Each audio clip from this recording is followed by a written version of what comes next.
Most people see me as Eleanor Sutton, the quiet widow. Since my husband Richard passed, they see a woman rattling around in a house that's too big for her. A little frail, a little confused. My son, Ryan, and his ambitious wife, Chloe, certainly see me that way. In fact, they're counting on it. A hurricane forced me home 2 days early from my trip. I hadn't even put my suitcase down in the hall when I heard them whispering in the living room. They were finalizing the plan, the doctors, the paperwork, the private facility, to have me declared incompetent and locked away for good. They thought I was still in Florida. They thought I couldn't hear them. But I was there, and I heard every single word. They think they're about to take my home and my freedom. What they don't know is, I'm about to dismantle their entire world piece by piece. This is the story of how I took back my life. If you're ready for some long-awaited justice, make sure you subscribe so you don't miss a single chapter. Smash that like button if you're Team Eleanor, and let me know in the comments below. What would your first move be? The storm that had chased me all the way from Florida finally broke as the taxi pulled into my driveway. It wasn't a gentle rain. It was a furious, wind-whipped deluge that blurred the familiar lines of my home. I paid the driver, wrestling my carry-on from the trunk and making a clumsy, rain-soaked dash for the front porch. The oak door, the one Richard had insisted on with its heavy iron handle, swung open into the blessed silent warmth of my house. I was 2 days early, but I was home. I set my bag down on the Persian runner, the damp wool of my coat filling the air with the scent of wet earth and travel. The house was quiet. Too quiet. Ryan and Chloe must have been out for the evening. A small part of me was relieved. I wasn't sure I had the energy for their brand of smothering concern tonight. I was about to call out to announce my early return when I heard it. A murmur from the living room. Low whispers, sharp and conspiratorial, slicing through the stillness. Has to be handled delicately, Chloe was saying, her voice a venomous hiss. We can't just spring it on her. I know, my son, my Ryan replied. His tone wasn't one of disagreement, but of weary impatience, as if they'd rehearsed this 100 times. But Dr. Miller is ready to sign off after one more visit. He said her episodes of confusion are classic indicators. A cold dread, slick and heavy as oil, began to creep up my spine. I stood frozen in the dim light of the foyer, my hand still on the doorknob. And the finances? Chloe pressed. Julian Croft is still sniffing around the estate. We need power of attorney before he puts everything in some ungodly trust. He won't, Ryan said, with a confidence that sounded hollow. Once she's settled at the Willows, it's a non-issue. Everyone will see we did the right thing. She's just not all there since Dad died. It's for her own good. For her own good. The words hit me with the force of a physical blow. The Willows. I knew the place. A private care facility on the other side of the county. A place where inconvenient, wealthy parents were sent to fade away gracefully. They weren't just planning to take my money. They were planning to erase me. My breath hitched. My heart hammered against my ribs. A frantic bird trapped in a cage. They didn't know I was there. They were planning my future. A future in a padded beige room, while I stood 20 feet away, listening to my life being dismantled. The love for my son, a vast and foundational thing, fractured in that instant. In its place, something cold and hard and clear began to form. I stood frozen. They didn't know I was there. But I did, and I would not let them win. As quietly as a ghost, I picked up my bag, backed out the door into the raging storm, and pulled it silently shut. I would spend the night at a hotel. My real homecoming would be tomorrow, and it would be the beginning of a war they had no idea they had just declared. The next morning I paid the cab, walked up the now sunny driveway, and opened my front door with a deliberate, slightly noisy turn of the key. "Hello," I called out, pitching my voice to sound weary but cheerful. "Anyone home?" Ryan and Chloe emerged from the kitchen, their faces a perfect blend of surprise and feigned delight. "Mom, you're back." Ryan rushed forward to take my bag, his smile not quite reaching his eyes. "We weren't expecting you until Wednesday." Was the trip okay? The hurricane had other plans, I said, allowing myself to be hugged. The contact felt alien. I was hugging a stranger who wore my son's face. The airport was a nightmare. I'm exhausted but so glad to be home. Chloe was next, her hug light and perfumed. Oh, Eleanor, you poor thing. You look drained. Come sit down. I'll make you a fresh cup of coffee. I was an actress now. This house, my home for 40 years, was my stage. I played the part of the slightly dandy, travel-worn matriarch. I let them fuss over me, watching them from behind my mask of fatigue. I saw the quick, knowing glance they exchanged when I forgot where I'd put the sugar. I saw the tight set of Chloe's jaw when I talked about how much I missed Richard, chalking it up to grief when yesterday it had been evidence for their case. You know, Chloe said, her voice dripping with counterfeit sweetness as she set the coffee before me. While you were gone, I was thinking it might be good for you to see a new specialist, just for a general checkup. For your energy levels. A Dr. Miller. My friend raves about him. There it was. The opening salvo, delivered with a smile. My stomach tightened, but I kept my expression placid. Oh, well, that's thoughtful of you, dear. Maybe we can look into it. I took a slow sip of coffee, the warmth doing nothing to thaw the ice in my veins. I held my son's gaze across the table. He looked away first. They thought I was a fragile old woman, lost in the fog of widowhood. They thought they were in control. Let them. Their overconfidence would be their undoing. Later that afternoon, after unpacking, I wandered through the quiet house. Every room held a memory of Richard. In the study, I ran my hand over the worn leather of his armchair, the place where he'd read blueprints and bounced a toddling Ryan on his knee. I could almost smell his aftershave, a faint scent of cedar and citrus clinging to the air. This house was not just brick and mortar. It was a testament to a life built together. We'd chosen the land, argued over the layout, and planted the now towering oak tree in the front yard with our own hands. This was where we'd built Sutton Construction from a single pickup truck into a legacy. A legacy my son was now treating like his personal piggy bank. I stopped at the bay window in the living room, the very spot where they had plotted my demise. I looked out at the garden Richard had so lovingly tended. I remembered him teaching a 5-year-old Ryan the difference between a weed and a perennial. His big, gentle hands guiding our son's small ones. Where did that boy go? When did the love for his father's legacy curdle into such desperate, entitled greed? The pain was a physical ache in my chest, sharp and profound. This wasn't just about a house or money. It was about everything Richard and I had stood for. Honesty, hard work, and above all, family. They were trying to desecrate his memory as much as they were trying to dispose of me. The grief I felt for my husband mingled with a new, searing anger for the son he had adored. The sorrow was a fuel. The memories were a map. I wasn't just fighting for myself. I was fighting for Richard. I was fighting for the truth of the life we built. And I would tear down anyone who stood in the way of that, even my own son. The catalyst came 3 days later. Chloe approached me with her iPad. Her expression a careful mix of concern and efficiency. Eleanor, good news. I got you that appointment with Dr. Miller for next Tuesday. I put a reminder in your calendar. She smiled, as if she had just done me the world's greatest favor. Thank you, Chloe, I said, my voice even. That was very proactive of you. The moment she left the room, my placid mask dropped. Tuesday. They weren't wasting any time. Which meant I couldn't either.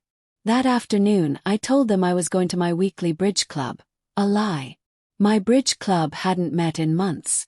Instead, I drove my Buick to a sprawling strip mall on the other side of town, a place of anonymous, big-box stores and transient shoppers. I walked into a brightly lit electronics retailer and felt a surge of nervous energy. This was the real first move. I bought a new, inexpensive laptop, paying with cash I'd taken from my emergency fund at home. In a different store, a mobile phone kiosk, I bought a prepaid burner phone, the kind you see in spy movies. The young man who sold it to me didn't bat an eye. To him, I was just another grandma buying a simple phone. He had no idea he was selling me my first weapon. Back in my car, I sat for a moment in the bustling parking lot, the sterile plastic of the phone in my hand. I was a 65-year-old widow. I should have been planning garden parties, not a clandestine war. But Ryan and Chloe had left me no choice. They had underestimated me. They saw a frail, grieving woman. They were about to meet the woman who had balanced the books for Sutton Construction for 30 years, the woman who had stood by her husband and fought for every success they ever had. This wasn't just a first move. It was a promise. That evening, I waited until I was sure Ryan and Chloe were asleep. I went into the guest bathroom, turned on the fan for noise, and unwrapped the burner phone. My hands trembled slightly as I powered it on. The generic chime it played sounded like a bell tolling the start of a battle. There was only one number I needed to call. I scrolled through my old contacts, memorized the number, and dialed it manually on the new device. It rang twice before a familiar, calm voice answered. "Julian Croft." "Julian, it's Eleanor Sutton," I said, my voice low. There was a pause. "Eleanor, is everything all right? This isn't your number." He was sharp. He missed nothing. "No," I said, the single word hanging heavy in the air. "Everything is not all right. I need to see you. Urgently. And not at my home or your office. Somewhere, discreet." I could hear the shift in his tone, from professional courtesy to genuine concern. Julian had been Richard's best friend since college. He was the executor of our will and the fiercest lawyer I knew. He was family in a way my own son no longer was. "Of course," he said, no more questions asked. "Tomorrow, 11 a.m. The back booth at the Daily Grind coffee shop on Market Street. No one will bother us there." "Thank you, Julian." "Eleanor," he said just before I hung up. "Whatever it is, we'll face it. You're not alone."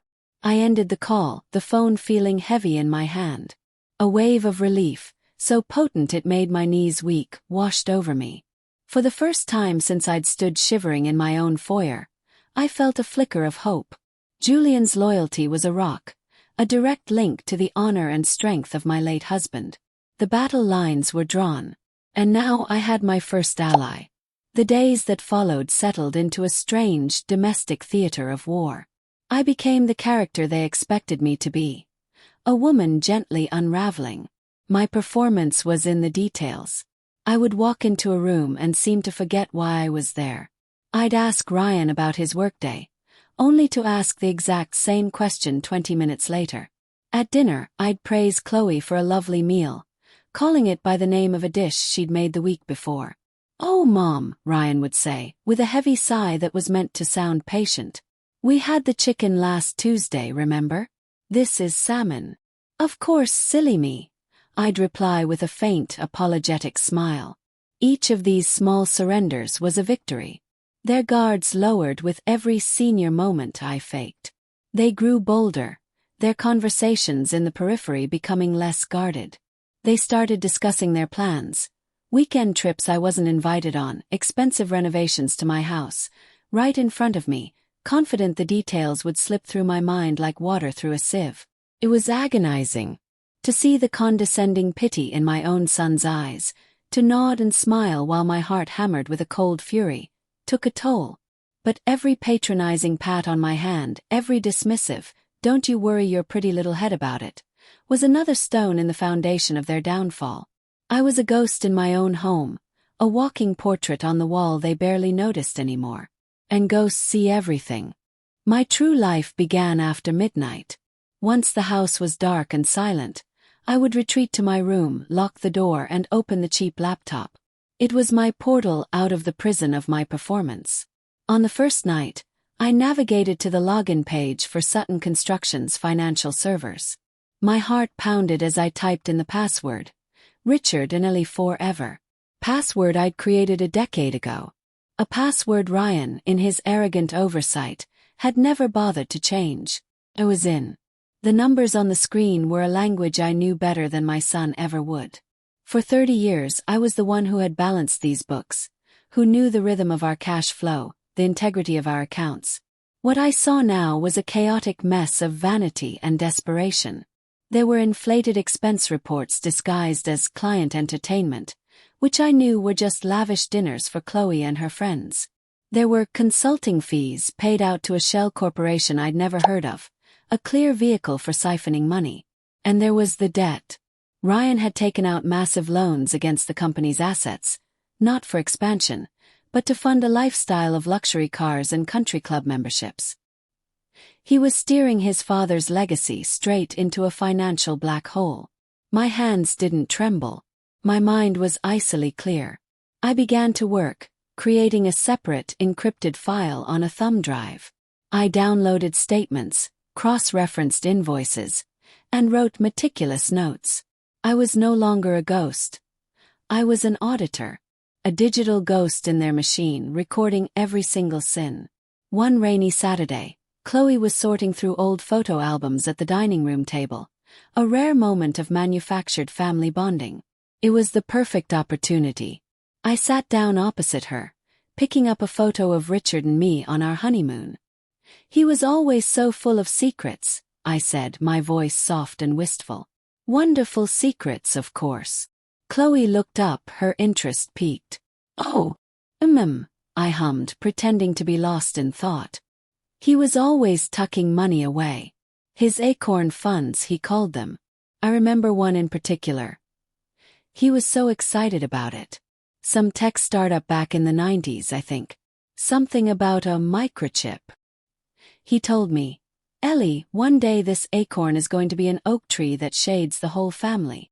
I looked at Chloe, my eyes intentionally unfocused. I wonder whatever happened to that. I saw it. A flicker of pure, unadulterated greed in her eyes. It was a flash of lightning, there and gone. "A tech startup?" she asked, her voice casual, but her knuckles were white where she gripped the photo album. "Do you remember the name?" I sighed, shaking my head. "Oh heavens, no. Richard handled all of that. My mind is such a sieve these days." I got up from the table. "I'm going to have a little lie down." The seed was planted. I knew Chloe. She would become obsessed, tearing through Richard's old files on a frantic, futile treasure hunt. A hunt that would yield nothing but dust and frustration, and would inevitably lead to furious, whispered arguments with Ryan when her search for the mythical windfall came up empty. My meeting with Julian at the Daily Grind felt like breathing fresh air after being underwater. The coffee shop was noisy and anonymous, the perfect cover. "They've already booked her an appointment with a psychiatrist, Julian," I said, keeping my voice low as I recounted Chloe's announcement. "A Dr. Miller." Julian's face was grim, but his eyes were resolute. "Let them. We'll get ahead of it. First, we build a fortress." He slid a folder across the table. "I've drafted the paperwork for a new, irrevocable living trust. We'll move all of your primary assets into it. Your house, your portfolio, your voting shares in the company. As trustee, I'll have the final say on any major transaction. By the time they get their power of attorney, it will be worthless. They'll have power over nothing." The relief was immense. It was a shield forged by the smartest man I knew. "That's the defense," he continued, leaning in. "Now for the offense." His gaze hardened. "This PI. I use, he's the best. Discreet, thorough. He specializes in financial forensics and background checks. I want to set him on Chloe. Something in her past or her present spending might be useful leverage." "Do it," I said without a moment's hesitation. The woman I was a month ago would have recoiled at the thought. The woman I was now simply nodded. This was war, and I would use every weapon at my disposal. The idea was a stroke of genius born from their own condescension. One evening, Chloe was complaining about having to shout upstairs to see if I needed anything. "Honestly, with this big house, we need an intercom system," she'd said to Ryan. The next day, I went out and bought the most high-end, well-reviewed smart home system on the market, a set of 3 sleek gray speakers. I presented them in the living room that evening. "I saw these and thought they were just the ticket," I announced brightly. "The man at the store said they're wonderful. We can ask it the weather or make a shopping list." And you can use it like an intercom to check on me. It'll make me feel so much safer." Chloe's eyes lit up. A networked listening device, gift-wrapped and delivered by the target herself. It was too perfect. Ryan set them up, one in the living room, one in the kitchen, and one in their master bedroom. He used Chloe's email to create the main account. What he didn't know was that I had spent the afternoon reading the manual cover to cover. Later that night, in the sanctuary of my room, I opened my laptop. I followed the instructions for adding a family member to the account. I typed in my own secret email address, which I'd created on the burner phone. A moment later, a confirmation email appeared. Click the link. You now have full administrative access to the Sutton family smart home. I put on my headphones and tapped into the living room speaker. The sound was crystal clear. I could hear the faint ticking of the mantel clock and the rustle of Ryan turning a page in his magazine. I was in. I had ears in every important room in the house. The silent war was about to get very, very loud for me, and they would never hear it coming. The data I had collected on my encrypted thumb drive was a toxic ledger of my son's betrayal. It was a neat, orderly, and damning account of his slow-motion robbery of his own father's company. I distilled the most egregious examples: the loans to the Shell Corporation, the fraudulent expense reports, the doctored revenue projections, into a 2-page summary. It was concise, professional, and utterly irrefutable. I felt a grim satisfaction, the kind a surgeon must feel before making a deep but necessary incision. I passed the thumb drive to Julian during another clandestine coffee meeting. He read my summary, his expression hardening with each line. He didn't say a word, just gave a slow, firm nod. "I'll handle the delivery," was all he promised. 2 weeks later, I was arranging flowers in the kitchen when I heard Ryan's office door slam upstairs. My hand froze, the stem of a white rose held tight in my fingers. Through the smart speaker in the kitchen, I heard his panicked voice, thin and strained. "What do you mean, a formal inquiry?" He snapped into his phone. "It's a family business. There are no irregularities." "No, I haven't received a letter yet. You're the first I'm hearing of it." I heard the click of him ending the call, followed by a string of curses that made me flinch. A moment later, the sound of something, a book, maybe a paperweight, hitting the wall. The first tremor had hit his perfect world. The fear in his voice was a bitter victory, a sound I had prayed for and dreaded in equal measure. He had no idea the earthquake was coming from inside his own house. Julian's private investigator was worth every penny. He delivered a slim file on Chloe that was more potent than dynamite. It turned out that before she met Ryan, Chloe had started a high-end boutique that went spectacularly bankrupt, leaving a string of unpaid vendors and a secret 5-figure debt that she was still paying off under the table. This was her great shame, the skeleton she'd hidden behind a carefully curated image of old money taste. My first instinct was to drop the bomb directly. But that was clumsy. Chloe's real passion wasn't just money. It was the status that came with it. Her current obsession was a coveted board seat at the Children's Literacy Foundation, the pinnacle of our local charity scene. I invited the board's chairwoman, a sharp, discerning woman named Margaret whom I'd known for years, to lunch.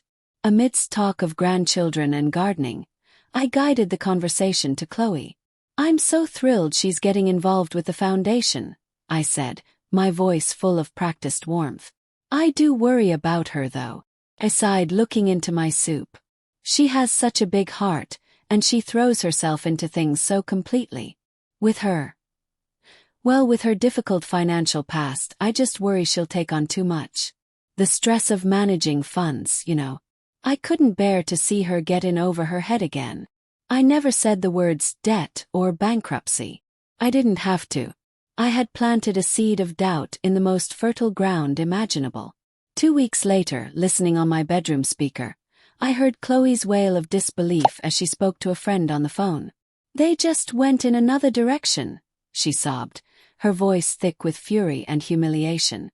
"After all the work I did, all the people I schmoozed. Someone must have said something." "Oh yes, my dear," I thought, placing a bookmark in my novel. "Someone did.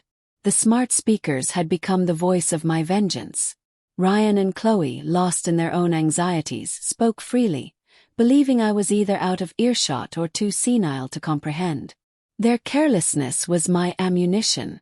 One night, I heard Ryan muttering to himself in the living room after Chloe had gone to bed, staring at a stack of bills. $8,000 for a handbag. Does she think this money grows on trees? The next morning I found Chloe by the pool. Is Ryan feeling all right, dear? I asked, my brow furrowed with concern. I saw him with the credit card statements last night and he seemed terribly agitated. I hope everything is okay with the business. Chloe's face tightened, a flicker of anger in her eyes aimed squarely at her husband. A few days later, I weaponized Chloe's own words against them.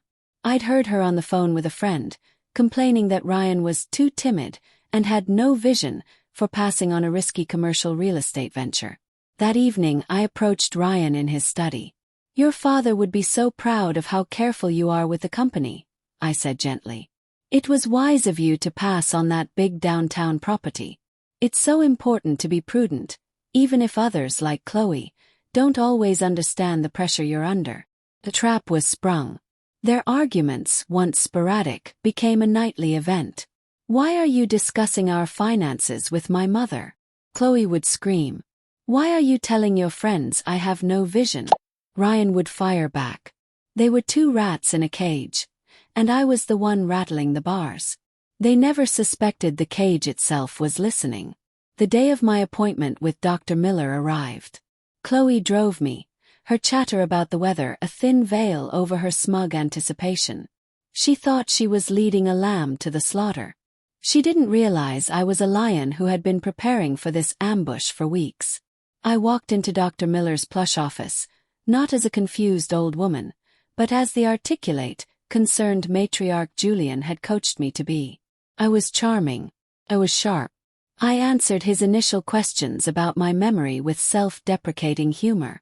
Doctor, I said with a warm smile, if you ask me if I occasionally walk into a room and forget why, I'll say yes. But if you ask my son, he'd tell you that's a symptom of my impending doom. Dr. Miller managed a small smile. Your son and daughter-in-law have expressed concerns. This was my moment. I leaned forward, my own expression shifting to one of deep maternal worry. And I have concerns about them, I said, my voice dropping. My son Ryan.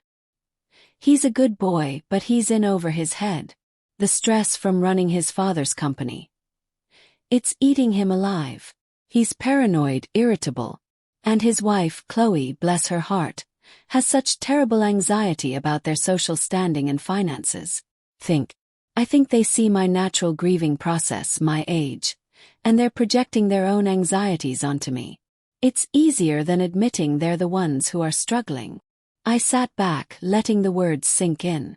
I had taken their narrative and turned it inside out. I wasn't the patient. I was the worried mother of two adults who were cracking under pressure. I saw the doubt cloud Dr. Miller's eyes as he looked down at the file Chloe had so eagerly helped him build. The weapon was disarmed. The pressure I'd applied from all sides was beginning to crush them. Ryan was a ghost, pale and frantic, constantly on the phone with his lawyers about the IRS situation. Chloe, spurned by her society friends, had become bitter and resentful. Her days spent shopping online and drinking white wine by the pool. The house simmered with a toxic silence, punctuated by explosive arguments. The breaking point came from the bait I had laid weeks ago. Desperate and furious, Chloe did the one thing I had counted on. She called Julian Croft. I listened, heart pounding, as she was put on speakerphone in Julian's office during their scheduled call. Julian, it's Chloe Sutton, she began, her voice strained. I need to talk to you about Richard's private investments. The tech startup from the 90s. Eleanor mentioned it, and we need to locate the assets. Julian's voice was professionally frigid. Mrs. Sutton, I am the executor of Richard's estate. I can assure you, all assets were fully accounted for and disclosed. I have no knowledge of any such investment. That night, the final vestiges of their alliance crumbled. I heard Ryan screaming. his voice echoing from their bedroom. "You called Julian. You went behind my back to chase some fantasy my mother dreamed up? Do you know how insane that makes us look?" "I'm trying to help," Chloe shrieked back. "Unlike you. You're driving Dad's company into the ground. The IRS is calling, and my life is falling apart. This is all your fault." "My fault?" He laughed, a broken, ugly sound. "You and your endless spending are the reason we're in this mess." They were broken, isolated, terrified, and at each other's throats. They had nowhere left to turn. The foundation had cracked, and the whole rotten structure was about to come crashing down. The inquiry I had triggered evolved into a monster. The whispers on the phone turned to shouts. The words I overheard through my speakers became more desperate. Forensic audit. Criminal investigation. Potential seizure of assets. Ryan was no longer just a man in debt. He was a man staring into the abyss of federal prison. He lost weight. His skin took on a gray, papery quality. He rarely left his study, the sounds of frantic phone calls with lawyers and accountants bleeding through the floorboards. Chloe had retreated into a world of her own, a silent, resentful ghost gliding through the halls, her face a mask of bitterness. The air in the house was thick with the stench of fear and failure. I watched it all, a silent observer at the heart of the storm I had created. There was a part of me, a deeply buried maternal instinct, that ached at the sight of my son's destruction. But then I would remember his voice in the foyer, calmly discussing my disposal as if I were a piece of inconvenient furniture. And the ache would harden again into cold, unyielding resolve. This was a fire of their own making. I was just fanning the flames. When Ryan was at his most desperate, Julian made his move. He didn't call Ryan. He contacted Ryan's beleaguered lawyer, presenting himself as the representative for a private investment group that had taken an interest in the Sutton construction situation. The offer was a masterpiece of brutal compassion. Julian's investors would acquire the company. They would assume its crushing debts and inject enough capital to satisfy the most pressing IRS liabilities, effectively halting the criminal investigation in its tracks. In return, Ryan would walk away with nothing but his freedom. No payout. No severance. No legacy. It was a choice between two hells, a quiet, private ruin or a loud, public one that ended in a prison cell. I listened via the smart speaker as Ryan explained the offer to Chloe that night. His voice was hollow, devoid of all its previous arrogance. "We have to take it," he said. "It's the only way out." "So that's it." Chloe's voice was sharp, incredulous. "We just lose everything. Because of some anonymous vulture." "We've already lost everything, Chloe," Ryan replied, his voice cracking. "Don't you get it? This is a life raft. It's the only one we're going to get." They took the deal. They had no idea the hand reaching down to save them from drowning was the same one that had pushed them overboard. The night before the final papers were to be signed, I did something unexpected. I cooked. I went into my kitchen and prepared Richard's favorite meal: slow-roasted brisket, garlic mashed potatoes, and asparagus with lemon. I set the formal dining room table with the good china and the silver, the same way we used to for birthdays and anniversaries. I invited them to dinner. They came down the stairs looking pale and defeated, dressed in clothes that suddenly seemed too expensive for their new reality. They were confused by the gesture, wary of my serene, almost cheerful demeanor. "Mom, you didn't have to do all this," Ryan mumbled, sitting down at the table. "Of course I did," I said, smiling warmly. "It feels like the end of an era. It's important to mark it." We ate in a tense, suffocating silence. I was the perfect hostess, asking about the food, commenting on the wine. They were my prisoners, eating their last meal in the grand house they had tried to steal. They thought they were being undone by a series of terrible misfortunes and the ruthlessness of an anonymous investor. They were still blind. The quiet, calm woman at the head of the table was completely invisible to them. After dinner, I led them into the living room. The same living room where, months ago, I had stood in the shadows and listened to my own son plot my erasure. I gestured for them to sit on the plush sofa. Julian Croft, who had arrived silently a few minutes earlier, stood by the fireplace, a silent, imposing sentinel. "What's he doing here?" Chloe asked, her voice trembling. I didn't answer her. I simply looked at my son. My voice, when I spoke, was not angry or loud. It was quiet, clear, and as cold as a tombstone. "I came home early from Florida," I began. The color drained from Ryan's face. Chloe just stared, uncomprehending. "There was a hurricane," I continued calmly. "I stood right there in the foyer, while you and your wife discussed putting me in the Willows. While you talked about Dr. Miller and gaining power of attorney. I let the words hang in the air. You thought I was losing my mind. You were wrong. I was listening. I chronicled everything. The burner phone. The laptop. The password you never changed, Ryan. The shell corporations. The anonymous tip to the IRS. The lunch with Margaret from the charity board. Every step, every move, I laid it bare. For the final crushing blow, I took out my cell phone. And just in case your memory is failing you, I said, let me remind you how this all began. I connected my phone to the smart speaker on the mantelpiece. And from it, their own voices filled the room, whispering of my incompetence, of their greed, of their cold, calculated plan. Chloe let out a strangled sob. Ryan looked like he had turned to stone. Julian stepped forward and placed a thin folder on the coffee table. "Those are the final transfer documents for the company," he said, his voice impassive. "Along with an agreement signing this house and all its contents back to Eleanor's trust. And a non-disclosure agreement that ensures you will never speak of this to anyone. You will sign them, you will pack a single suitcase each, and you will be gone from this house in the morning." "Or what?" Ryan whispered, his voice hoarse.